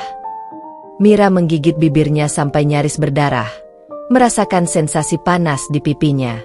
Dia ingin membalas, tapi setiap kata yang ia ketik terdengar semakin membuatnya seperti orang yang terpojok. Di sisi lain, Nabila menatap layar ponselnya dengan tenang. Ia tidak membalas satupun komentar negatif, hanya membiarkan bukti-bukti berbicara. Dan bukti itulah yang perlahan mengubur geng Mira dalam lubang yang mereka gali sendiri. Nabila tahu, ini baru awal. Tapi setiap awal dari kehancuran selalu dimulai dari satu retakan kecil. Dan retakan itu kini sudah ada di geng Mira. Setelah gosip kotor yang mereka sebar justru berbalik menyerang, geng Mira mulai merasakan tekanan dari luar. Grup WhatsApp yang biasanya penuh tawa dan canda mulai dipenuhi saling tuduh. Rina, salah satu anggota geng itu, menulis dengan nada tajam, "Gue udah bilang jangan bikin postingan itu, kan? Sekarang malah nama kita yang jelek." Mira membalas dengan cepat, tapi nada tulisannya sudah tak seanggun dulu. "Oh, jadi lu nyalahin gue? Padahal lu juga yang setuju sama ide itu. Jangan sok bersih, Rin." Pertengkaran pun pecah. Suara notifikasi grup meledak dengan puluhan pesan yang saling memojokkan. Dinda menambahkan minyak ke api, "Jangan cuma nyalahin satu orang. Kalau bukan karena Nabila nyolot di restoran itu, kita nggak akan sampai segini. Tapi ucapannya malah membuat semua makin panas. Rina langsung menyerang balik. Nyolot? Yang bikin malu itu justru kalian. Gue cuma ikut karena nggak enak nolak. Sekarang gue yang ikut kena hujat. Sementara itu, Nabila memperhatikan perkembangan drama mereka dari jauh. Dia punya orang yang mengirimkan screenshot percakapan grup itu secara real time. Orang itu adalah mantan sahabat Mira yang dulu diusir dari geng karena alasan sepele, tidak mampu ikut liburan mewah ke Bali. Ternyata, sakit hati orang itu menjadi bumerang bagi geng Mira. Di rumahnya, Mira mulai kehilangan kendali. Ponselnya terus bergetar, tapi bukan pesan dukungan, melainkan sindiran dari tetangga, kenalan lama, bahkan keluarganya sendiri. Ibunya menelpon dengan nada khawatir. "Mira, kamu ini mau sampai kapan bikin malu keluarga? Udah, minta maaf sama Nabila. Dia itu jelas-jelas lebih kuat dari kamu." Kata-kata itu seperti pisau yang menusuk ego Mira. Minta maaf? Tidak. Bagi Mira, itu sama saja mengakui kekalahan mutlak. Dia justru memutar otak untuk mencari cara lain menjatuhkan Nabila. Namun kali ini, tak semua anggota geng mau ikut. Rina diam-diam menghapus foto-foto bersama Mira di media sosialnya. Dinda juga mulai menjaga jarak, tak mau lagi disebut satu kubu dengan pembuat fitnah. Ketegangan itu meledak saat mereka bertemu di kafe untuk rapat darurat. Awalnya suasana hening, hanya suara gelas beradu dan denting sendok. Lalu Mira membuka pembicaraan, "Kita harus serang balik sebelum semua orang percaya sama dia." Tapi Rina langsung menatap tajam. "Enggak, Mir. Gue udah cukup. Gue nggak mau ikut drama lu lagi. Lu itu cuma mikirin diri sendiri. Semua ini lu yang mulai, tapi semua ikut kena." Dinda, yang biasanya diam, kali ini ikut bicara. "Kalau lu mau nyerang, lu serang sendiri. Gue udah capek. Gue nggak mau nama gue terus ke bawah-bawah." Suasana berubah panas. Mira merasa dikhianati, sementara kedua temannya merasa terjebak dalam lingkaran konflik yang tak ada ujungnya. Pertemuan itu berakhir tanpa solusi, hanya tatapan penuh kebencian yang membuat mereka sadar. Geng yang dulu terlihat kompak kini retak, dan retakan itu semakin lebar setiap harinya. Di luar kafe, seseorang diam-diam mengambil foto mereka bertiga yang sedang bertengkar. Foto itu diunggah ke media sosial oleh akun gosip lokal dengan caption pedas. "Geng yang dulu nyinyirin orang, sekarang nyinyirin sesama. Karma is real." Dalam hitungan jam, foto itu viral, membuat mereka semakin menjadi bahan tertawaan publik. Di balik layar, Nabila hanya memandang foto itu sambil menyeruput kopinya. "Retak sudah, tinggal tunggu runtuh," bisiknya sambil menutup laptop. Dia tahu, kehancuran internal jauh lebih mematikan daripada serangan luar. Retaknya geng Mira bukan lagi sekadar gosip di kalangan terbatas. Setelah foto mereka bertengkar di kafe viral, warganet mulai membongkar arsip lama, menggali semua postingan, komentar, dan interaksi yang pernah mereka buat. Orang-orang yang pernah jadi korban sindiran atau perlakuan buruk geng itu muncul satu persatu, seakan pintu masa lalu terbuka lebar. Akun gosip yang mengunggah foto pertengkaran itu tiba-tiba mendapat DM dari seorang anonim yang mengaku memiliki bukti emas. Tanpa ragu, admin akun tersebut memeriksa, dan yang mereka lihat membuat mata mereka membelalak.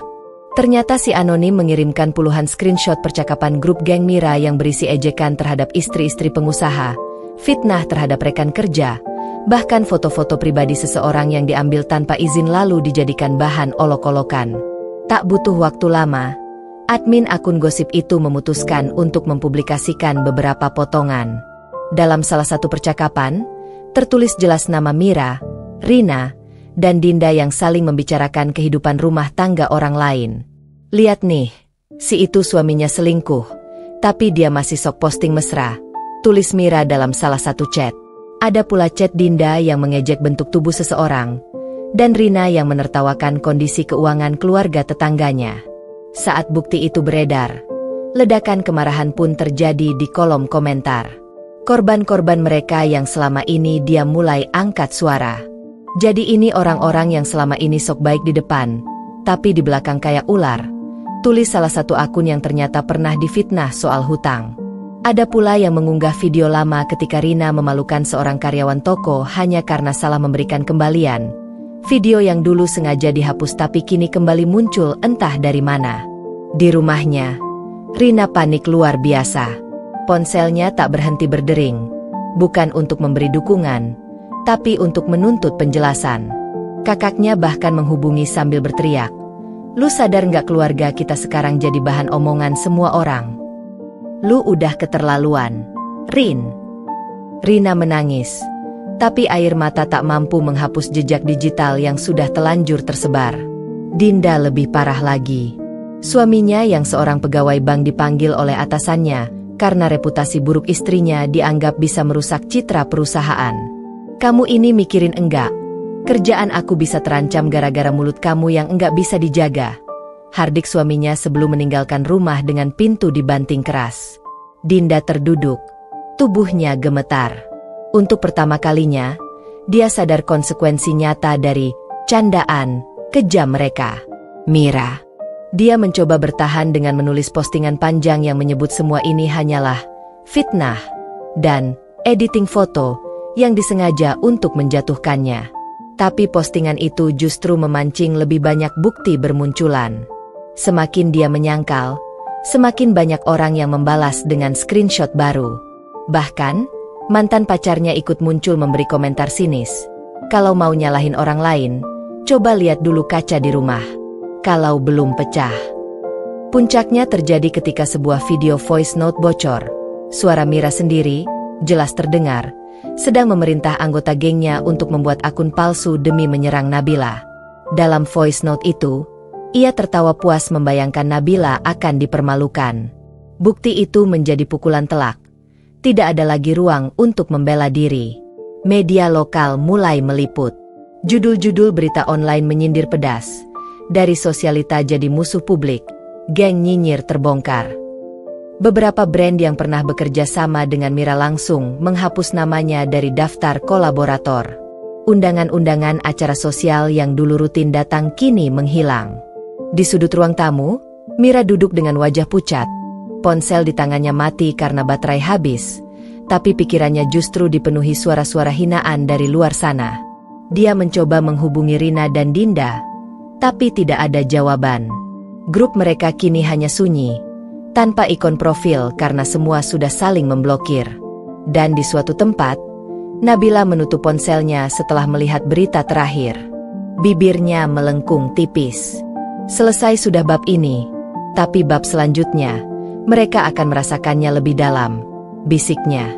Ia tahu, kehancuran nama baik hanyalah permulaan, kehancuran hidup akan segera menyusul. Malam itu udara terasa lembab, hujan baru saja reda, meninggalkan aroma tanah basah yang merayap di sela-sela trotoar kota. Lampu-lampu jalan memantulkan cahaya kekuningan di genangan air, membentuk bayangan yang terdistorsi seperti kehidupan Mira saat ini, terbalik, retak, dan penuh noda. Pukul hampir 9 malam ketika telepon pribadi Nabila berdering. Nomor yang muncul tak ia kenal, tapi entah kenapa ia tahu, dari getaran hati yang aneh, bahwa ini adalah telepon yang sudah lama ia tunggu. Begitu ia angkat, suara di seberang sana terdengar serak, lemah, dan nyaris putus. "Mira." "Nabila, kita bisa bicara? Tolong, hanya sebentar saja," ucapnya pelan, seolah takut napasnya sendiri bisa mengkhianati harga diri yang tersisa. Nabila duduk tegak. Pandangannya menembus kaca jendela restoran yang sudah mulai sepi. "Bicara? Setelah semua yang kau lakukan? Setelah kau buat aku jadi bahan hinaan di depan semua orang, lalu di restoran yang ternyata milikku, kau pikir aku akan duduk manis mendengarkan ratapanmu?" Suaranya tenang, tapi ada ketegangan yang tak bisa disembunyikan. Tak lama, Mira sudah berdiri di depan pintu kaca. Penampilannya berubah drastis. Makeupnya tak lagi menutupi wajah pucat yang penuh lelah. Rambutnya acak-acakan seperti sudah berhari-hari tak tersentuh sisir, dan bajunya lusuh, jauh dari citra wanita sosialita yang dulu selalu ia banggakan. Hujan yang sempat turun membuat ujung roknya basah, menempel di kulit seperti beban yang tak bisa ia lepaskan. Nabila hanya memandangi dari balik meja. Tak ada niat sedikit pun untuk berdiri menyambut. "Duduk," ucapnya singkat. Mira menarik kursi, tapi gerakannya gemetar. Aku salah, Bel. Aku terlalu sombong. Aku pikir aku lebih segalanya darimu. Aku pikir kamu gak akan pernah bangkit. Tapi aku salah. Dan sekarang semua berbalik. Aku kehilangan hampir semuanya." Teman-teman menjauh. Keluarga mulai tak percaya. Dan suaranya tercekat. Air mata mulai mengalir tanpa ia tahan. "Aku gak tahu lagi harus bagaimana. Tolong, setidaknya jangan tambah hancurkan aku." Nabila menatapnya lama, membiarkan detik demi detik berlalu dengan senyap yang menyesakan. Di kepalanya, potongan masa lalu berputar. Ketika ia dihina, dijadikan babu, dipaksa membersihkan meja yang kotor oleh tumpahan minuman yang sengaja mereka buat, semua tawa sinis yang ia telan sendiri. Semua itu berbaur dengan pemandangan Mira di hadapannya sekarang, rapuh dan terpuruk. "Mira, kau tahu apa bedanya kita? Aku dulu miskin, tapi aku gak pernah hina orang untuk mengangkat diriku. Kau kaya, tapi kau bangkrutkan hatimu sendiri dengan kesombongan. Dan sekarang, kau mau aku kasihan? Tidak." Mira mencoba menyentuh tangan Nabila, tapi Nabila menariknya cepat. Tatapannya tajam seperti bilah kaca. "Kau ingin maafku? Aku bukan Tuhan yang bisa menghapus dosa begitu saja. Aku hanya manusia yang dulu kau injak, dan sekarang berdiri di atas reruntuhan yang kau bangun sendiri. Jadi, silakan keluar dari restoranku sebelum aku benar-benar menganggap ini pelecehan terhadap harga diriku."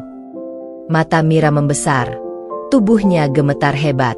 Ia berdiri dengan langkah gontai, hampir tersandung.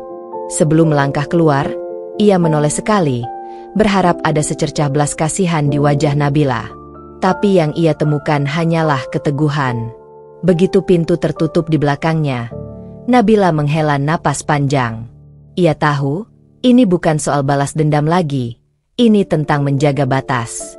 Di luar, hujan kembali turun, menelan sosok Mira ke dalam kegelapan malam.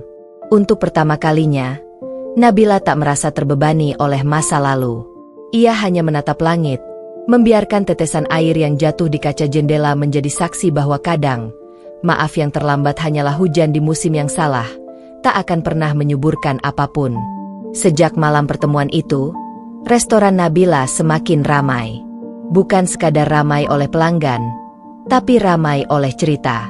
Orang-orang tak hanya datang untuk menikmati hidangan, tapi juga untuk melihat sosok pemiliknya yang kabarnya pernah diinjak, dihina, lalu bangkit dengan kekuatan yang membuat lawan-lawannya tersungkur. Desain interior restoran yang memadukan sentuhan elegan modern dengan aroma rempah yang hangat membuat siapapun betah berlama-lama. Di sudut ruangan, terpajang foto besar Nabila bersama timnya. Semuanya tersenyum, seakan menandakan bahwa tempat ini dibangun bukan hanya dari modal uang, tapi juga dari luka, air mata, dan tekad yang tak pernah retak. Setiap malam, antrean mengular di depan pintu kaca. Para pelanggan setia mulai memesan meja jauh-jauh hari, dan review positif membanjiri media sosial. Di luar sana, nama restoran ini mulai masuk daftar rekomendasi kuliner terbaik di kota. Dan yang paling pedih bagi Mira, ia tak bisa menghindari kabar itu.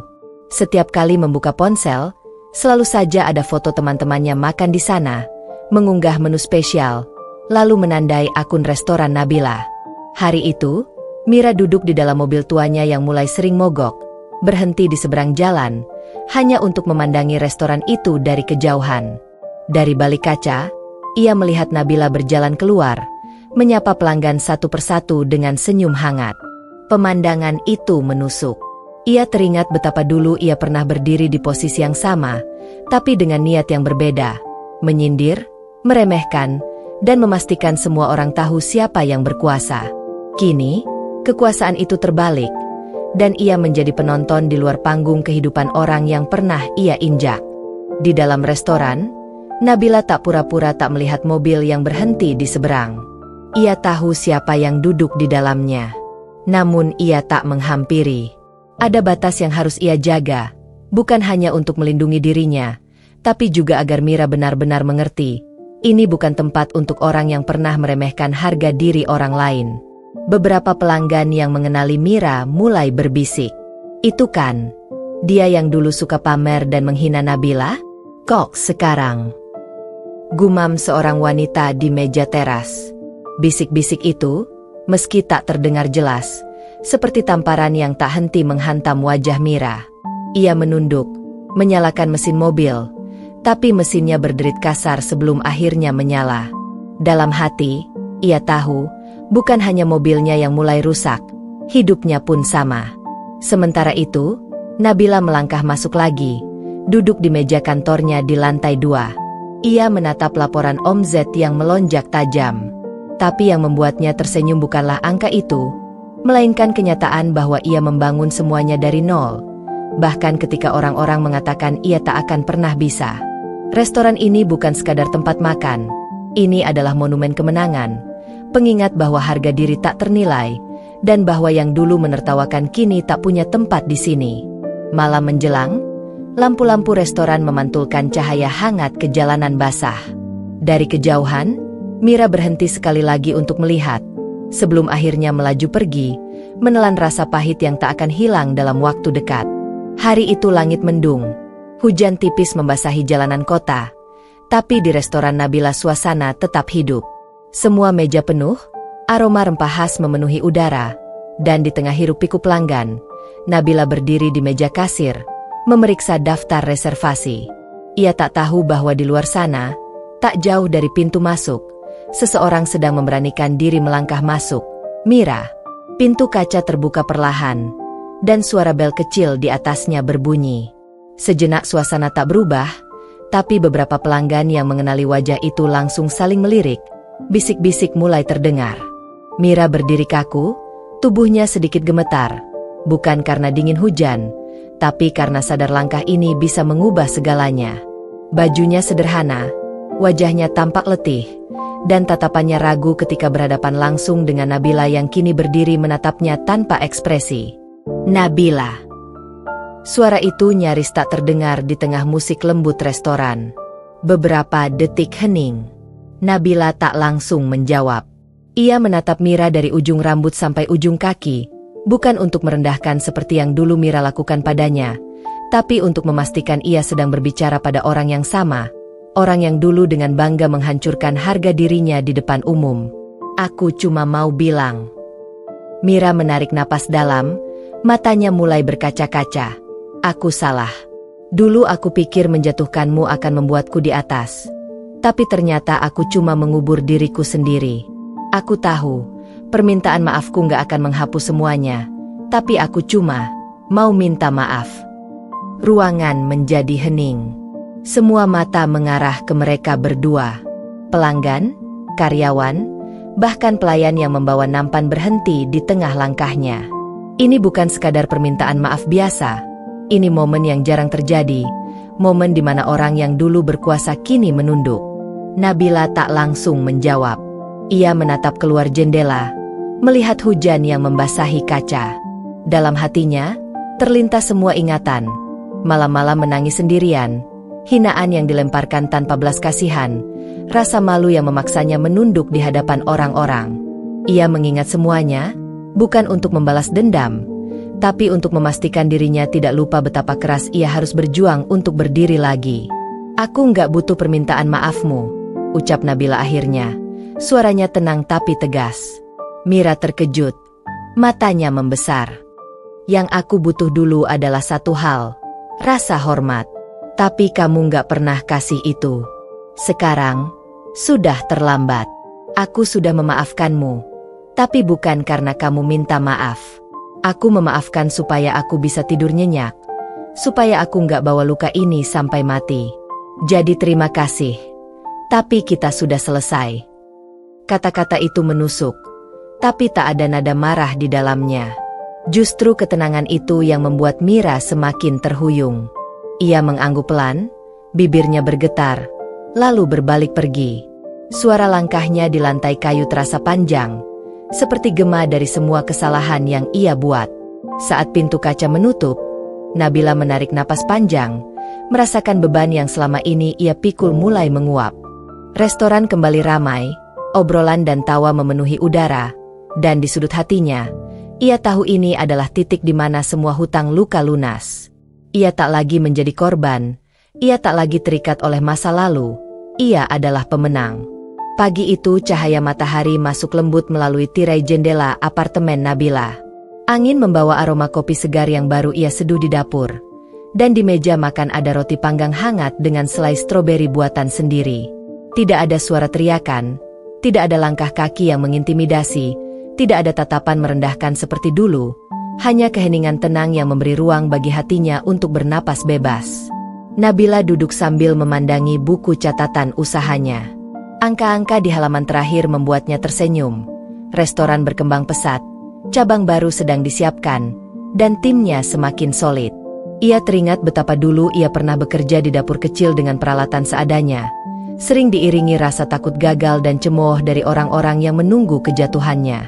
Tapi semua itu kini tinggal kenangan yang tak lagi punya kuasa. Ponselnya bergetar. Sebuah pesan masuk dari Azam. "Bangun, calon pengusaha restoran terbesar di kota ini. Hari ini kita meeting jam 10 ya. Bawa proposal cabang ketiga." Nabila tersenyum. Dulu ia tidak pernah membayangkan akan ada seseorang yang percaya padanya sepenuh hati tanpa memandang masa lalunya. Sekarang, dukungan itu menjadi bahan bakar semangatnya. Sambil meneguk kopi, pikirannya melayang ke momen-momen yang baru saja terjadi minggu lalu, pertemuannya dengan Mira. Ada rasa lega luar biasa yang mengalir ketika ia memutuskan untuk menutup lembar itu selamanya. Tidak ada lagi dendam yang membakar. Tidak ada lagi keinginan untuk membalas. Ia sudah menang, bukan karena Mira kalah, tapi karena ia berhasil menguasai dirinya sendiri. Siang harinya, Nabila berangkat ke restoran untuk rapat bersama tim. Begitu ia masuk, karyawan-karyawannya langsung menyapanya dengan senyum lebar. Mereka bukan sekadar pegawai, tapi keluarga baru yang ia pilih sendiri, yang menghargainya tanpa syarat. Rapat berjalan penuh ide, tawa, dan semangat, seakan seluruh ruangan menyerap energi positif darinya. Sore hari, ia menyempatkan diri berjalan sendirian di taman kota. Matahari mulai condong, sinarnya keemasan menembus sela pepohonan. Ia duduk di bangku kayu, mengeluarkan buku catatan kecil, dan menulis satu kalimat di halaman pertama. "Aku berhak bahagia, dan aku memilih untuk bahagia." Air matanya jatuh. Tapi bukan air mata sedih. Ini adalah air mata lega, tanda bahwa perjalanannya melewati badai akhirnya membawanya ke pelabuhan tenang. Saat matahari terbenam, Nabila berdiri, merapatkan coatnya, dan melangkah pulang. Ia tidak menoleh ke belakang. Masa lalu sudah ia kubur di tempatnya, dan di depan, ada jalan panjang yang siap ia taklukkan. Hidupnya baru saja dimulai. Beberapa tahun berlalu. Di pusat kota, sebuah restoran megah dengan logo Nabila S Kitchen berdiri megah, selalu penuh pengunjung. Di ruang VIP lantai 2, Nabila duduk sambil memandangi pemandangan lampu kota yang berkelap-kelip. Tangannya memegang secangkir teh chamomile. Wajahnya memancarkan ketenangan yang dulu mustahil ia miliki.